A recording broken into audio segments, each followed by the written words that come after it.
The Pittsburgh Steelers might be interested in taking Baker Mayfield. Not on my watch. Here on the Locked On Steelers, we're going to talk about why Baker Mayfield wouldn't work for the Pittsburgh Steelers and why I don't think they're anywhere near sniffing the idea of trading for him, picking him up if he's released, or anything of that nature. We'll also talk about quarterback plans, how there could be a way to trade up, but not give up all the capital, trade up in the first round and get the quarterback the Steelers want, as well as why they should be looking at quarterbacks this year versus next year or vice versa, and some safety talk from this class about Daxton Hill of Michigan. I'm Chris Carter, joined today will be Josh Taylor here on the Locked On Steelers podcast. Let's get into it. You are Locked On Steelers, your daily Pittsburgh Steelers podcast, part of the Locked On Podcast Network, your team every day.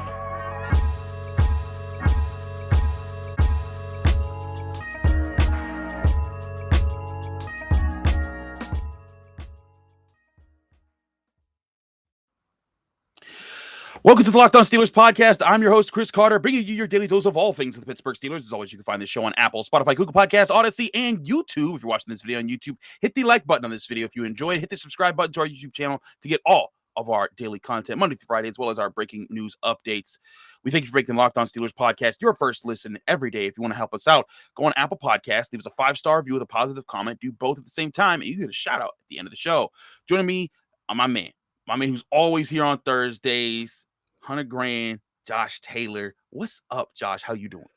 I'm good, man. I'm just glad to be able to stop and talk a little football. I'm taking time out right now.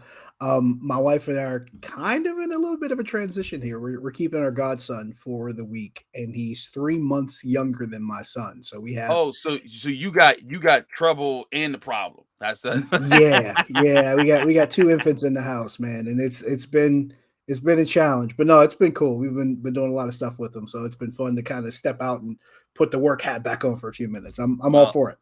Well, I hope that you've kept enough energy for the show, because we do want to have some fun on the show here a little bit here. We go. No guarantees. I'm gonna get a little fired up because I want to start with the topic of Baker Mayfield. Now, I've made no secret of my opinions of Baker Mayfield here on the Locked On Steelers podcast and Locked On NFL podcast. I think Baker has talent, but I think that the Browns have made some definite missteps and mistakes, but he hasn't helped his own situation with the way he handled things. But one with tweet with, putting his middle name in it and saying, how, he felt betrayed and all this other stuff and making the spectacle, and then basically putting it out there that he didn't want to be there anymore and making it harder for the Browns to move him, because I still think that Matt Ryan in his situation felt the same way. He just didn't say anything and he was moved, much like how Kirk Cousins was moved and made money, much like how Jimmy Garoppolo was moved and made money.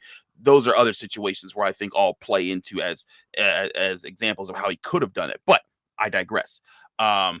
I want to talk about the idea. It's been floated out there because some people think, and it's not the first time I've heard it, but it's starting to get a little bit louder.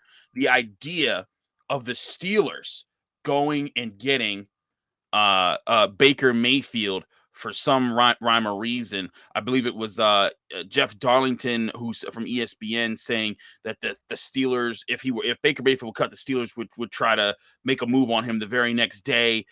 Pro Football Focus was promoting this, and there's people like Jim Wexell, longtime Steelers beat writer, who I've known and respected. He was just like, I'm not buying this. I don't get this. I haven't got this from day one. Josh, am I crazy? Or is there really something here I should be looking at with the Steelers taking Baker Mayfield? It would be an amazing heel turn for the city of Cleveland, but I'm sorry. I don't see the Steelers wanting those problems on your roster when you already got Mitch Trubisky and Mason Rudolph. I'm not going to use a lot of words to answer your question. I'll just use one letter. It's the 25th letter of the alphabet. Why? I was like, why? I was not supposed to have to count. What's to what purpose? To what purpose? I'll take it even further. I'll go Alec Baldwin in The Departed. Cui bono? Who benefits? How does this help them?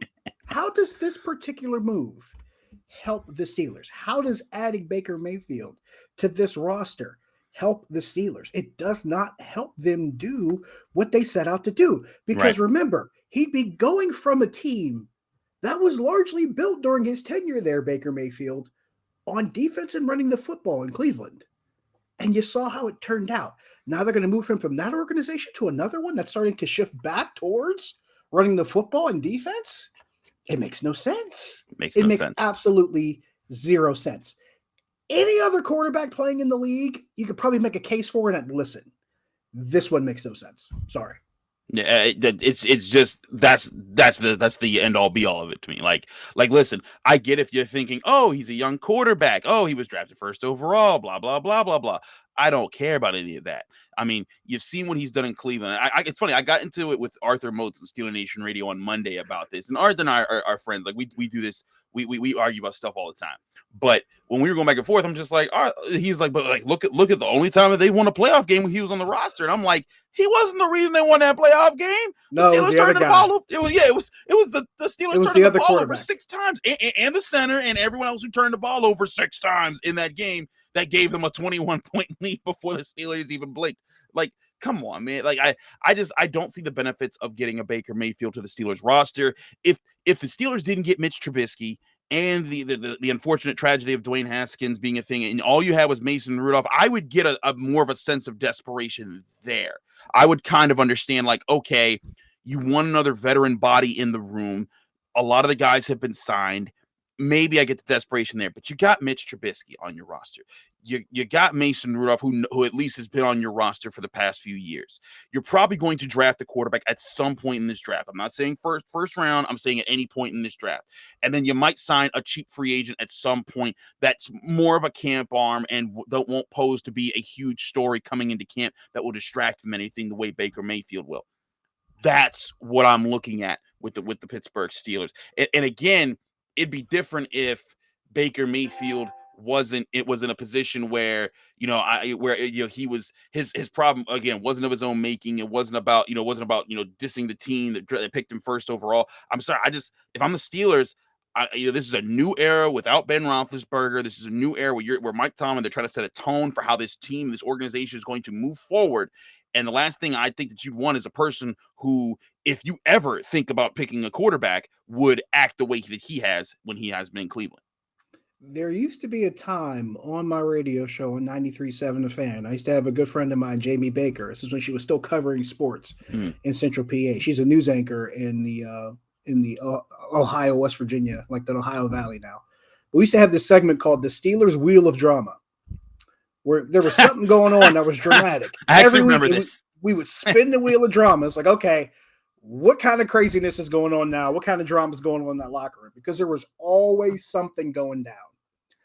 You have a chance now, if you're Mike Tomlin, to kind of hit the reset button on that. There's the opportunity now for Mike Tomlin to really, really reshape this team in his image and after his likeness. And to be able to do that without Juju Smith-Schuster, believe it or not, without Ben Roethlisberger in the locker room, you have a chance now to kind of tone down a lot of the drama elements that were on the outside.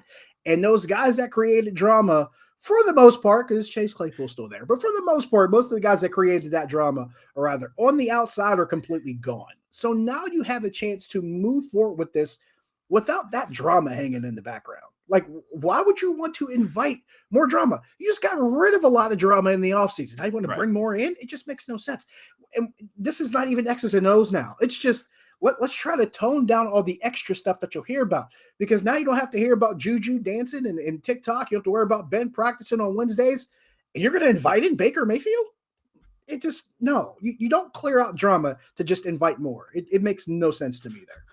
I'm sorry, when you said he wants to remake the Steelers in his image and likeness, I just pictured all the Steelers coming out with the beard and the look that he does and wearing sweats every single day, even when it's like 90 degrees out at camp. And it's just, I'm sorry, I just started picturing the entire Steelers roster looking in like those big super aviator shades. And like, I'm sorry, I pictured we get to see that at St. Vincent again this summer. So, oh man, actually, that's another thing I will say for those who missed the news, and this isn't something that I wanted to talk too much about, but I do think it's cool. The Steelers did announce officially they're going back to Latrobe. St. Vincent College training camp will be back to the way that it's been for so long. They took 2 years off because of COVID and the complications of that, but I think it's very cool. They're going back to Latrobe. It's good for that community. It's good for, I think, for just the tradition of the Steelers getting back to something that's normal.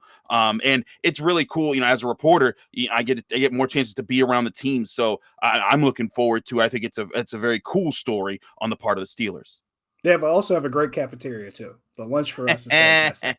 So, I mean, those love hot days, you get to get something good to eat. You get to, you ooh, probably a little bit too much and might need to walk take up. a lap around to work some of it off. But yeah, I'll take it. Oh, I'll take it bro, all day. the Steelers chefs that I'm like, oh my Yes. gosh, it's like Yes. I can eat elk burgers. What? Yes. The Like, lunches yeah, are fantastic. I love it. their lunches, their dinners, man. It's so cool. But it'll definitely be a positive thing. And actually, Tony Serino's already told me he's going to travel to Pittsburgh for this, so he'll be in the area at Oh Latrobe. my. Might do some on-site recording with my man. Back in the day, we did this in 2019. It's been a while since he and I have been able to do that. I haven't seen my man in person in so long. But Oh my. I want to get back to this quarterback talk because Baker Mayfield, we acknowledge is a joke, but what's real is the chances of the Steelers picking a quarterback this year. And of course, that would be either in the first round or the second round or one of those rounds. And there's the idea of trading up, but I want to talk about how they could trade up. It could be different than everyone's thinking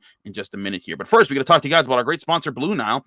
Whether she prefers a statement piece or everyday subtle elegance, BlueNile.com has fine jewelry options for every mom. Shop high-quality classic diamond earrings, elegant tennis bracelets, or gemstone pendant necklaces. If you're looking for fine jewelry, but you're having trouble choosing, Blue Nile has jewelry experts on hand 24/7. They're available by phone or chat to help you find a memorable gift at every budget.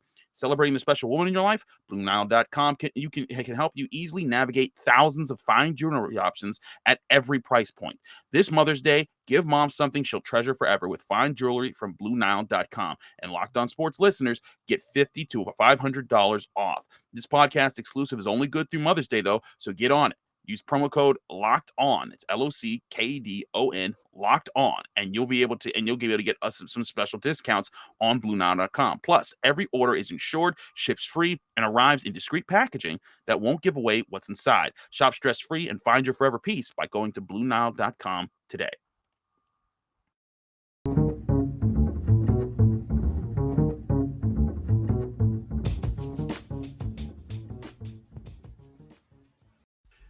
Back here on the Locked On Steelers podcast, I'm Chris Carter. He's Josh Taylor. It's the Thursday edition of the Locked On Steelers podcast. Now, as I introduced on yesterday's show, the Wednesday version, we are now introducing our call-in segments where you, the listeners of the Locked On Steelers podcast, and the viewers, if you're on YouTube, you can call 412-223-6644.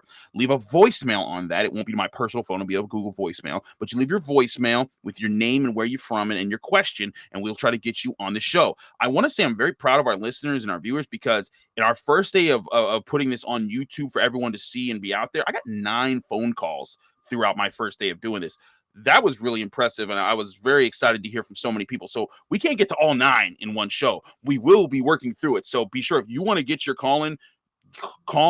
You're going to be you're putting the records. If you don't hear your call today, know that you're coming eventually. And if I don't get to you, I'll send you an email or a phone call myself apologizing, and I'll give you some a personal response there. But right now, I'm just going through it. We have 3 callers today that we want to address for the rest of our show, but I picked these callers because I think they ask questions that fit along the lines of what we're talking about. And the first caller I wanted to look at is addressing the situation that I just talked about. Now, Josh, you and I have talked a lot about the idea of the Steelers trading up because the Steelers could trade up in for a quarterback this year, and that's definitely a possibility. But we've talked about the value of trading up in the first round can be very steep. If you trade up a lot, you can give up a first round for next year, multiple day 2 picks, and that can be steep if you're going for a quarterback that you're kind of like, I'm not so sure about, unless the Steelers are sure about somebody. And again, you and I have talked about Malik Willis might not make it outside the top 10, but this caller, Ryan from Alabama, asked a really good question that I thought was relevant and saying, what if there's a trade up, just not to that point so that it's not that expensive? Here's Ryan. Hey, Chris, this is Ryan calling from Alabama. My question was, I know this is not a popular thing among the Steelers nation, but Steelers might just sit at 20 and take best player available if Willis isn't just falling to them.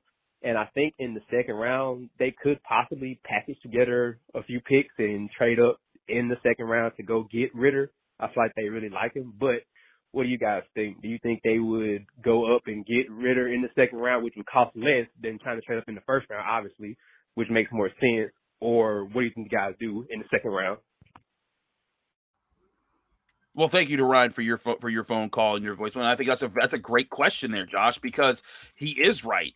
trading up in the second round for 52 to get a little bit higher to get Ridder if he's there, I that's a lot less expensive. For example, I've been using the Draft Tech chart that goes over the point system that assigns points to picks. If they wanted to trade up to the 12th overall pick, like I've said before with the Minnesota Vikings, that's 1,200 points against the 830 points or 850 points, excuse me, that their pick at 20 would cost. So estimatingly, it would take you 2 third-round picks to maybe move up to the Minnesota Vikings to be around that range. Whereas if you moved up to a similar spot there to where Cleveland, per se, is at the 44th pick of there, that's 460 points versus 380 points that the Steelers would have in the second round. So then you're only talking about maybe giving up a third round, a fourth round pick to move up in the second round, and that's more reasonable. So Ryan, you're very much onto something there. And Desmond Ridder is a guy. Now, here's my only thing about this.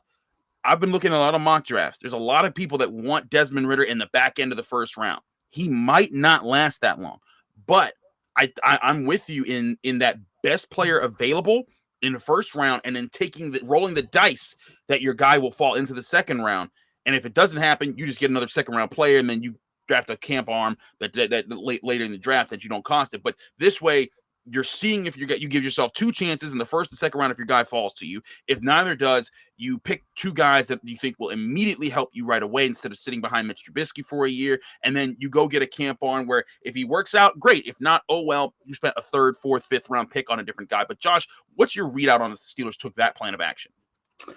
Of all of the scenarios that I've gone through either in my head or on mock drafts or read through, of all the scenarios that I could see or imagine as far as the Steelers drafting a quarterback in this draft, this is the one that I keep coming back to that I feel like is the most likely. Because, and you and I have talked about this ad nauseum. I think you and I both do not expect Malik Willis to be there at 20. No. I don't think we expect Katie Pickett to possibly be there at 20. No. We probably both, between the two of us, expect 2 to 3 of those top quarterback prospects to be gone. Yeah. Now, if Desmond Ridder is one of those guys that's available and they feel like he's worthy of a 20th pick, which I really probably don't feel like they do, you're going to look at best guy available. And I've been making this case on this particular show quite a bit that I think the Steelers did what they did during the offseason as far as filling the positions and the holes that they did to make themselves better equipped to take the best guy available at 20. Whether it is a quarterback, whether by some way you and I are both wrong and Malik Willis does fall there. Okay, fine. They can take that guy at 20. Or if it's somebody else, let's say if it's a Kyle Hamilton that falls to 20. Like, you going to say no to that? I'm not. I'll take that guy at 20. He ain't going to fall to 20, but if he falls to 12, that's the trade I think they're making. If he falls to 12, that's a trade you make. If he falls his way to 14, 15, you're sitting there going, wait a minute, you pass up on this? No. It could be one of those guys from Georgia with a first round grade. There's a few of them. Any one of those guys in Georgia with a first round grade, they fall at 20, I'm probably running to the podium because as good as that team was, they were loaded with talent, and I don't think you can go wrong there. So they're in position to do that at 20 with the best player available. And if they don't think a guy like Desmond Ridder has a first round grade, but he may have an early second round grade, okay, fine. Take the best player available at 20, especially if he's going to make that defense that you're putting a lot of chips on this upcoming season better. Then make that move on the back end, whether it's in the first round, early second round. Lions are picking 34th, I believe. You got a couple other teams with a couple picks in that top 10 in the second round. Trade for one of those. You can do that to get Desmond Ridder. By all means, do so. It's the one that I feel like makes the most sense based on what they've already done and what they can do with that particular pick. Because for me, if you're going to trade up in the first round to get a guy, that's a guy you're going to want to start, if not immediately, remotely soon. And I don't feel like Desmond Ridder fits that particular, MO of what they're looking for. So it makes more sense to me. Get the best player available at 20. And then if you can get the quarterback you're looking for late first round, early second round and trade up to do it, by all means do so. Because it gets you what you want, plus you still fortify another area, and it doesn't cost you as much to do both. I agree with that. Now, another caller had another question about this quarterback class, because you and I have talked about this a lot. Get a quarterback in this class, yes, but some people are thinking go all out and get your quarterback because you don't know what's going to be there next year. Edward Hollow of Tennessee had this question for us calling in. Yes, my name is Edward Harlow, and I'm from Tennessee. I've been a long-time Steelers fan. I was a fan before Terry Bradshaw got there. I was wondering, why are so many people against the Steelers taking a quarterback in the first round when you don't know about next year? I've seen they said that other years at quarterbacks are going to be great, and it came out like Sam Darnold. So just try to answer that question for me. Thank you. Enjoyed the show. Thanks to Edward Harlow for his phone call and for your question. I think it's a good question. I also think it's important to talk about that. I'm one of those people that have said I wouldn't go aggressive this year at quarterback in the first round. If your guy falls to you, absolutely go get him. I'm not saying don't, but Edward, I just want to say I hear you that there are plenty of years that people say big things about a quarterback and they turn out to be Sam Darnold or Josh Rosen or Baker Mayfield even, and that does happen a lot. People strike out on quarterbacks. The reason why I'm saying that I'm saying to not necessarily be too aggressive about this class is just because of how these quarterbacks grade out. And it's not just purely about what Mel Kiper or Todd McShay or what the numbers that they assign to these guys. It's when I watch these guys on tape. If I'm looking at a quarterback like Josh Allen was a dude, when I saw him on tape, I was like, my goodness, he has the height, he has the arm strength, he has the athleticism, he has the guts, and he can see the field. If you put all that together, if he can just do a couple things in the NFL, I can see that dude being great. And when Josh Allen came out and then he was struggling, I'm like, that kid's gonna figure it out. And look right now, he's one of the best quarterbacks in the NFL. It's those traits that you want to identify. And the thing is that there are guys in this draft class that have some of those traits, but I think of all the prospects, none of them have all of the traits. That's why there's no guy that's guaranteed to go first overall, like Trevor Lawrence or like some other guys have in certain years. There has to be a balance. And Josh, stop me if I'm crazy here, but I think that's where the problem is with this class is that Malik Willis is a little shorter. He's not short. Too short, but he's a little on the shorter end, isn't as accurate. Kenny Pickett doesn't have the arm strength. Matt Corral been injured, doesn't have the full tools there. Sam Howell grades out kind of like Baker Mayfield. Desmond Ridder also thing on the arm strength. Each of those, whereas compared to next year, there's a lot of people that are excited about the full package of CJ Stroud. There's a lot of people excited about the full package of a Bryce Young. That's where I think things could be looking at. But I don't think Edward's wrong for at least asking this question at all. No, it's not wrong to ask the question, and I think, and this isn't the sentiment that just Edward has. I mean, there's this sentiment that goes out that people think that every quarterback class is created equal, right? And they're not. It does not stay the same from year to year. This isn't even. You mentioned Josh Allen. This isn't the class where Josh Allen, Tua Tagovailoa, and Justin Herbert go in the first 6 picks. Mm-hmm. This isn't that class. It's definitely not the 04 class. You're not looking at Ben Roethlisberger, Eli Manning, Phillip Rivers. You're not looking at that kind of group. This is not that kind of class. This is not that kind of group as far as arm talent, like you mentioned, as far as guys having a more complete package of skills. And we're talking about that 04 class. Like Phillip Rivers was the one that kind of looked like he had warts in comparison to Eli Manning and Ben Roethlisberger. Phillip Rivers was the one that had warts, and he's probably going to be a Hall of Famer. So that's what we're talking about as far as the drop-off that there was from the quality of that group to what we're talking about now in 2022. Not that I'm trying to compare players, but just the quality of talent is not going to be the same year over year. And yes, 2023's quarterback class has a lot more promise to it because there are more guys that fit the mold of what teams are looking for. And not only a quarterback that's prototypical, but another one is that the quarterback that plays a modern type of game. Quarterbacks are expected to be more mobile, be more athletic, not just be able to throw, make a play or two with your feet, not necessarily be a run-first guy, but be able to make those plays. And if nothing else, put that seed of doubt in the defense's mind that you're going to be able to keep them flat-footed, if only for a second, and keep them from playing as fast as they would want to play. If that's the case, then this group of quarterbacks doesn't really fit that dynamic as much as, say, next year's would. You gave 2 really good examples. I'm going to throw another one out there as far as a guy next year. I'm not saying that he's a guy who's going to be a target, but if you're a Pittsburgh fan, I know you. Phil Dracovic has a pretty good season. You were going at for the Boston Pittsburgh College. kid. I knew you was going there. People are going to start paying that more attention. Mm-hmm. Just imagine if he has a remotely good season at BC. They'll be talking about him more. They talked about Kenny Pickett all year. They'll be talking about him all next offseason. That's how quickly this can change with just a couple of guys, not even counting the CJ Strouds and the Bryce Youngs that you talked about. A couple other guys on the fringe. Brennan Armstrong or even Keaton Slovis, because if you look at some pre-draft 2021 things, like for this or 2022, I guess, pre this year draft, like going into this past season, a lot of people were saying that Keaton Slovis might do so well at USC this past season that he would have just been like ready for the NFL then. You never know who's going to pop up. No one knew who Zachary Wilson was before his draft season came up. So I totally agree with Edward. You don't know what's ahead, but that's also can be a very good thing, that there could be a lot of things that pop up that you're like, you know what? Phil Jurkovec, I've heard a lot of people compare that kid to Ben Roethlisberger himself for his size. And listen, I was there when he beat Pitt back in 2020 at Boston College. And I remember he launched this one pass that went like at least like 50 yards in the air. And even the BC people that were covering the game were like, I didn't know he could do that. And I was like, you didn't, did you? And I knew all about Phil Jurkovec because he was a sensation here in Pittsburgh. So point being, Edward, we hear you. But next year really does have that class of guys who won't have as many warts as the guys in this class. And I think that's why people are more excited about it. There's no guarantee, and I agree with that. You're not wrong for feeling that. That's just where I think things are going this year. We got one more question to get to that involves the safety position, and that's something that I was talking about a little bit earlier. I want to get Josh on that with Kyle Hamilton and a few more things right here in a minute here. But first, we got to talk to our friends at betonline.net. Betonline.net is your number one source for all your sports betting stats and information.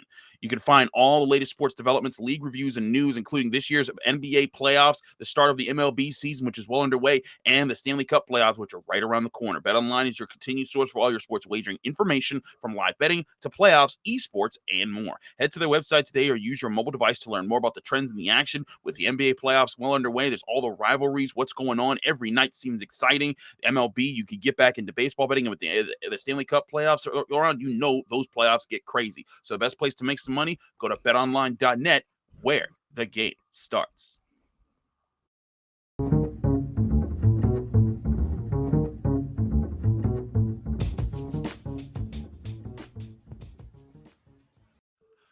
Back here in the Locked On Steelers podcast, I'm Chris Carter. He's Josh Taylor. We're taking your calls here. And I should fully say we're not like taking like live calls. Like these are again, you call the phone number that I've set up. You'll leave a voicemail. I'll check on it. So 412-223-6644. Or if you're international, you can send an email with an MP3 attached, or just a sound clip of what you're asking to LO Steelers topic bag at gmail.com. Again, that's LO Steelers topic bag at gmail.com. But we get these calls in. Now, this next caller asked a good question about the safety position, because it's crazy. I just wrote a film study or a film review of the top safeties of this class and why I think they'd be good fits for the Steelers. Now, of course, there's Kyle Hamilton, the safety out of Notre Dame. Some say he's the best overall prospect of this draft class, but he ran a 4.59 in his 40-yard dash at the combine, and people are like, wait, what? Is he really a first overall pick, a top 5, a top 10 pick? We'll talk about that in just a second there. But then there's, of course, Georgia safety Lewis Seam. There's the safety from Michigan in Daxton Hill. And there's Jaquan Brisker of Penn State. And there's other guys later. But those are the top 4 guys. And we had a listener who called in and asked a good question about Daxton Hill. Here's Cody from Michigan. Hey, Chris. It's Cody from Michigan here. I'm just wondering, how do you feel about Daxton Hill at pick 20? I feel like he's really underrated. He's solid. I mean, I've watched some film on him. I think he's a really good player. So how would you feel about taking him at 20 overall? Thanks for listening. Bye. Thank you for your call, Cody, and thank you for your question. Now, Daxton Hill is a guy who I think the Steelers could absolutely fit on their roster. But here's the funny thing, Josh.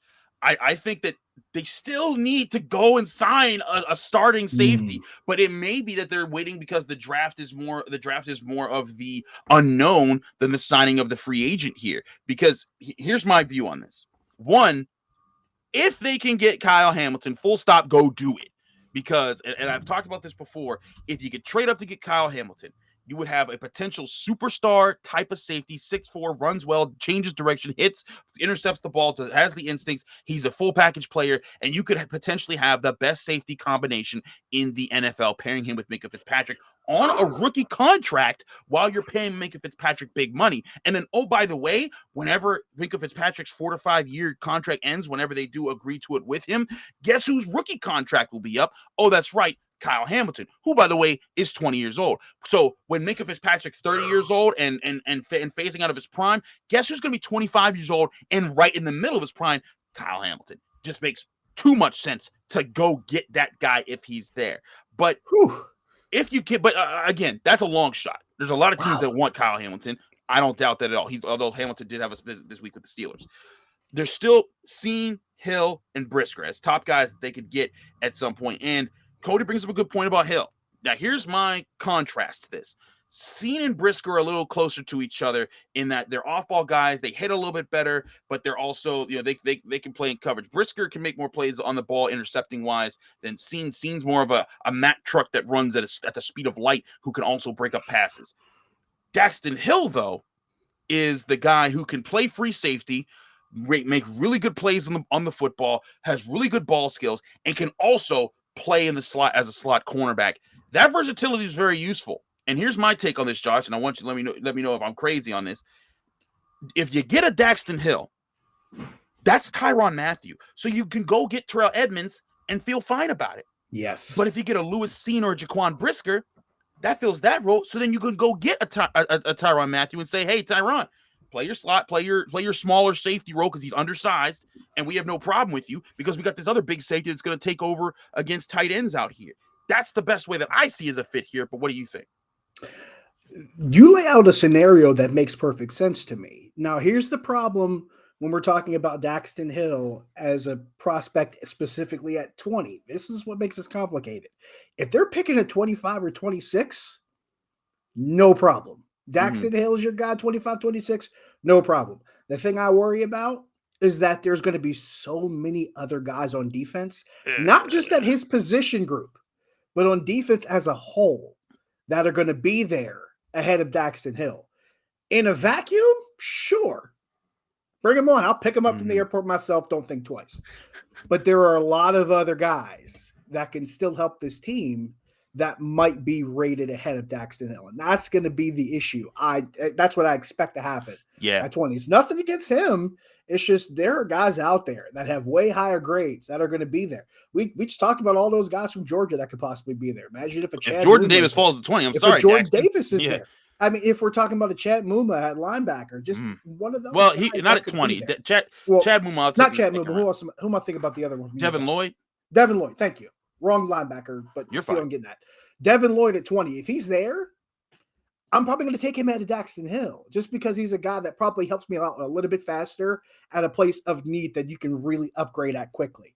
And that, once again, there's nothing against Daxton Hill, but there are some guys that can immediately help you. Your Davises, your Wyatts, those guys can come in. You can plug them in, and they become fixtures of your defense immediately. Not that Daxton Hill can't, but now you're talking guys that fill positions of need a lot faster, whether it's defensive line or linebacker, that can be impact guys almost immediately. And once again, that's nothing against Daxton Hill. I think he's a great prospect, and he'd do wonderful in this defense. I just think there's a couple other guys that are probably going to be graded ahead of him that could be there, and that makes it more complicated. And bear this in mind, and this is worth mentioning, and this is where I think this is a good point by the caller. Steelers were at Daxton Hill's pro day. So that's worth keeping in the back of your mind. And also keep this together. What if the Steelers end up trading back? What if they're like, hey, we don't like anything we see right now at 20? We talked about that on the show. Let's take a few steps back to 25, 26 and say Daxton Hill's still there. Now we're changing the dynamic. Now we're changing the conversation because now you're looking at guys that might actually grade out a little bit better at the situation and at the position that they're in, as opposed to being in a place where there may be some better guys on the board. But like I said, in the vacuum is a great idea, but I'm wondering if there's other guys that'll be better than him at that point that they can use immediately. And I hear you on that. And again, that versatility is interesting because the slot is important. Free safety is important. But with free safety, you have Minkah Fitzpatrick. I kind of think you'd want the bigger body to help erase tight ends there at strong safety, which is why Edmunds I think is important. But Seen at 6'2" makes a lot of sense there. And then you also have Jaquan Brisker at 6'1", and again Daxton Hill 6 foot. That's still a good length for a safety, but I just think those guys they fit that role a bit better and can pair with Minkah Fitzpatrick over a longer term. But agreed. We will see how that plays out. Josh, thanks so much for joining us here in the Locked On Steelers podcast. Let people know they can find you, follow you, and get more of your work. Josh Taylor HD. Pretty simple. Twitter, Facebook, Instagram. That's where you can find me. Absolutely. Do find him. He does a lot of great things. You see him on KDK TV. You hear him on 93.7 The Fan. You see him everywhere. He does a lot of great jobs. And that's why we love to have him here because he kicks butt when it comes to talking all things sports. I'm Chris Carter, host of the Locked On Steelers podcast. Thanks so much for joining us here today on Apple, Spotify, Google Podcasts, Odyssey, or YouTube. Wherever you got this, we appreciate you for doing this. If you want to help out the show, subscribe to us. If you subscribe to our YouTube channel, you get all of our daily episodes from Monday to Friday, as well as our breaking news updates. If you want to help us out even further, go on Apple Podcasts, leave us a 5-star review with a positive comment. Do both at the same time, and you get a special shout out at the end of the show. Like this person, we have the real Bob Sacamano, who says, excellent sports Steelers coverage, 5 stars. As good as it gets. Chris Carter does such a great job on this podcast. If you love Steelers, you love football, you'll love CC. Thank you, Bob. Really appreciate you. We appreciate everyone out here who supports the show. We'll be back tomorrow with more on your Pittsburghs with Jenna Harner, finishing up the week on a Friday.